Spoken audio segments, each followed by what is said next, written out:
All right, how's it going? Yeah, so it's Wednesday, time for the Wednesday review. And I'm going to just review. I got like three albums here that I've just listened to recently. And yeah, just give my thoughts on it, whatever. And hope you enjoy. So, anyways, the first one is one I was actually listening to this morning. And I don't know, I got it a while back here. I don't know where I remember where I got it, but I don't think I paid much for it, like $5 bin or $10 bin at one of the stores I go to. Um, and actually, I think I had another album by these guys already, and I thought, oh, this is pretty good album.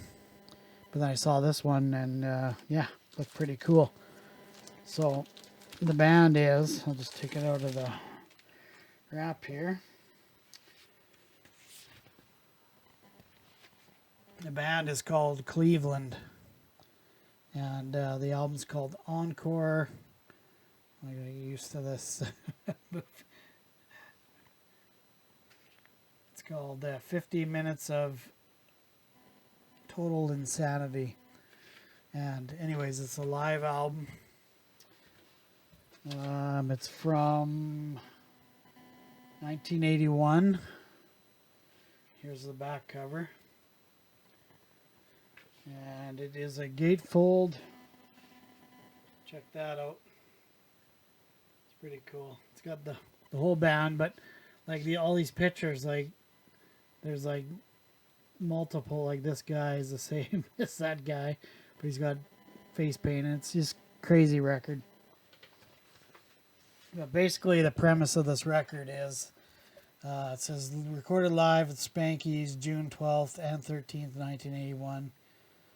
They had a mobile recording facility.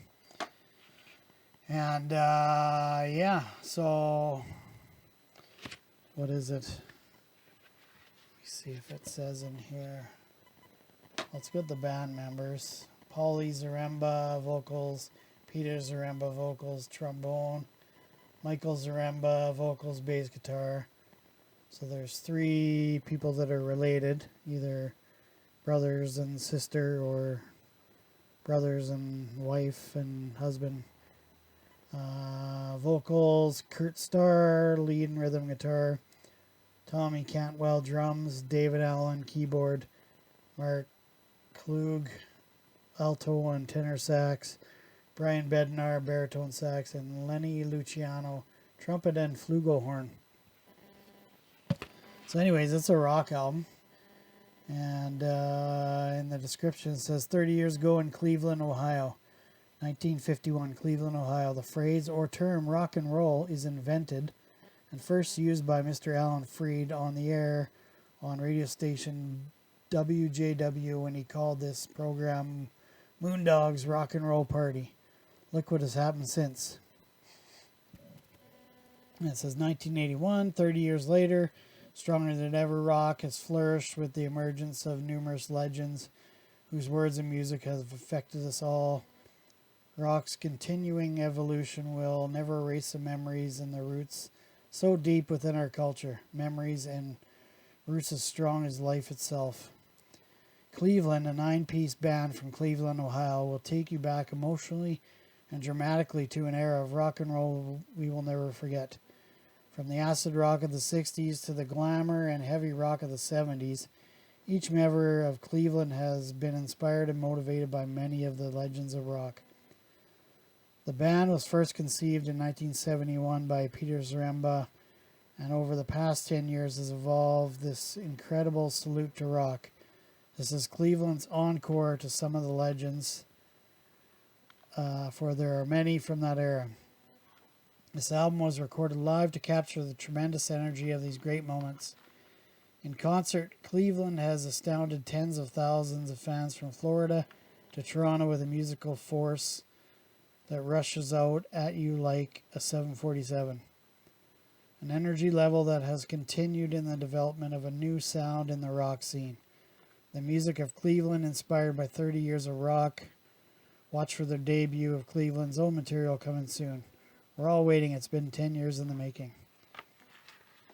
So anyways, this album, it's a live album, and it's just 50 minutes of insanity, like the title says, because it starts out, the introduction, it says the first song, like it's basically just all these rock and metal songs and stuff over the years just combined in one big long jam, like continuously. Like they take little well, they don't take intermissions at all, but they just kind of few little breaks in between certain like sets, I guess, but it's not even a break. Like they're just continuously playing music, and they do like a song, and they'll do like half for one song, and then it'll morph into another song, which will morph into the next song, and so on and so forth. So here's the songs. Starts out with We Rock and Roll, and then it goes into Purple Haze, Jimi Hendrix. Wild Thing, Jimi Hendrix version. Fire, Jimi Hendrix. And it goes into Sunshine of Your Love, White Rabbit, Volunteers, My Generation, See Me, Feel Me by The Who, Pinball Wizard, and Won't Get Fooled Again by The Who again. Then it goes into adaptation from Frank Zappa. Then it goes into Janis Joplin. They introduced like the one singer. Oh, here's Janis to sing some songs. So she does Mercedes-Benz, Move Over, Piece of My Heart. Then it breaks into the Blues Brothers introduction. That one. And then it goes to Give Me Some Lovin', Soul Man, and then Proud Mary. That's all the first side. Side 2, you flip it over, introduces Mick Jagger, and they do Satisfaction, Jumpin' Jack Flash, Bitches Brew. Then it goes to David Bowie with Space Oddity, Moon Age Dream, Ziggy Stardust, Suffragette City. And it has an Alice Cooper intro, and comes in with Hello Hooray, I'm 18, School's Out, Hanging Scene, and then it just moves into other songs. Call Me by Blondie, One Way or Another by Blondie, Victor by Blondie. And then it says Electrocution Scene. It's kind of like a little skit or whatever. And then they go into Rock and Roll Night by Kiss. And then the finale. And that's the other side. And it's just a crazy album. It's awesome. Like you just listen to it and you get into all these songs, and all of a sudden, boom, it just right into another one. So, yeah, it was a good buy. Like, and looking up on Discogs, it's like, this is not it's not a super rare album or anything, but I don't know if there's a lot out there, like not a lot of people, but I'm glad I have it. Like it was an awesome pick out. And when I'm hunting for records, I look for kind of the oddball records, and it, necessarily doesn't have to be a band. I know a lot of the records I've bought over the years and been just like blind buys. I'm like, I don't know who these guys are, but the album looks cool. And you look at the back, and like if they look like rockers or new wavers or something, or whatever, even country, like it's just, it's all good. And they're usually the best albums when I find blind buys like that, and I buy them for like a couple bucks or $1 or $5 in the discount bin at the record place that I go to in Red Deer and wherever. But yeah. So that's the first one, Cleveland. Really good album. If you ever see it out in the wild anywhere, I suggest picking it up because you'll enjoy it. Next one is, another blind buy. And I think this one cost me like 10, maybe $15. And I bought it, strictly because of the cover. And well, on the back cover too, because the guys look like rockers. But anyways, here's the front cover. Yeah, so it's like a World War II plane, right? Like a P-51 Mustang. And I'm a World War II guy. It's called Heavy Metal Ears. Like, how can you not pick something up like that, right? And here's the back. I mean, look at these guys, eh? And it says, "Greetings to all who have ears for heavy metal." Yeah, so picked that up, and it's from 1984, Phonogram/Backdoor Records in Holland. And the story of this one, this is a Canadian copy, but this band is from Holland, Holland. And this is like a greatest hits of theirs, I guess, of their album, and it's awesome. It's just kind of it's heavy metal, hard rock, like kind of thrashy, not like Metallica thrashy or Anthrax, but kind of earlier kind of stuff, like 84 kind of. That's good, and it's just all the songs are totally heavy metal. Like side one, first song is called Eternal Dark. It's awesome, just comes in ripping. Power of Evil, Make You Burn, Into the Underworld, and Down and Out. And side two is Spend the Night with You, The Hangman, Diamond Dreamer, I'm Just a Simple Man, Message from Hell, and Out of Time. And it's good, yeah. These guys are pretty awesome. So, anyways, that's a good one. If you ever see that and you like some heavy metal or whatever, get it. You won't be disappointed. And the third album on my Wednesday night review is a band that I've known about for a lot of years, just from my being a Kiss fan for years. I always read interviews or hear interviews about Kiss and about their early influences were, like the greats, David Bowie and who else? Like, I don't know, they had a lot of influences, but one of their biggest influences was the New York Dolls.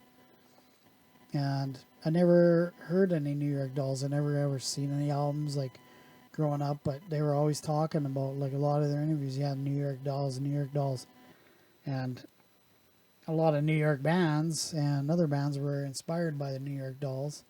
Kind of a punk glam band or whatever, and that's like Kiss, I think they kind of went the direction they went because of the New York Dolls. They actually tried to look like them early in their career, painting their faces up and doing the androgynous look, but it didn't really fit Kiss. But it kind of did, because they kind of morphed into what they did with the makeup and all that. Kind of fit them more, but yeah, they were heavily influenced by the New York Dolls. So, anyways, earlier this year, trying to think of when it was. I don't know, it must have been, I think, in the springtime or something. Went to my local record store and was just flipping through the new things, and I found a New York Dolls album, their first album, and this is like a reissue, of course.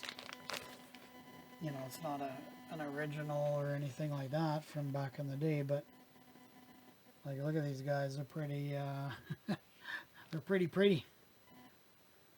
but like you could kind of tell how like Kiss kind of got the inspired by them. And like, look at their boots, they got the kind of the high-heeled boots like Kiss wore, and just the girly, feminine Paul Stanley kind of look, and but here's the back cover, so. But I've heard a couple of these songs before. I just didn't realize I had like a punk album that has a bunch of different punk bands, and Personality Crisis is on there, and that's the first song. And it's pretty good. I mean, like, they're not the tightest band, and they're just like any punk band. They're just kind of, making noise sound all right, but they're not like the most what's the word, proficient in their instruments, and but they're good, like they're for what they are. Yeah, I could see how Kiss was influenced by them just by their music and their kind of their showmanship, and like just going out and party, and not being too serious. So yeah, it's pretty good. And yeah, so that was another good one, and yeah, paid a little bit of money for that. That wasn't no $5 one. It was, I don't know, maybe paid $25 for it or something like that. Nothing too outrageous, but anyways, yeah, I enjoyed it and just have it with my my Kiss collection and stuff too. Being that's where they kind of drew influences from. One of the bands that were important in their career, and it just kind of, yeah, it makes me appreciate Kiss more, and just kind of knowing a little bit more about where they came from and what they,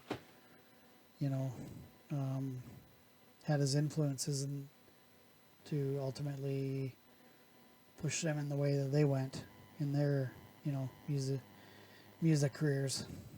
But yeah, so anyways, that's just another little review or whatever of some albums, and just a music guy likes to talk about it. So yeah, that's good.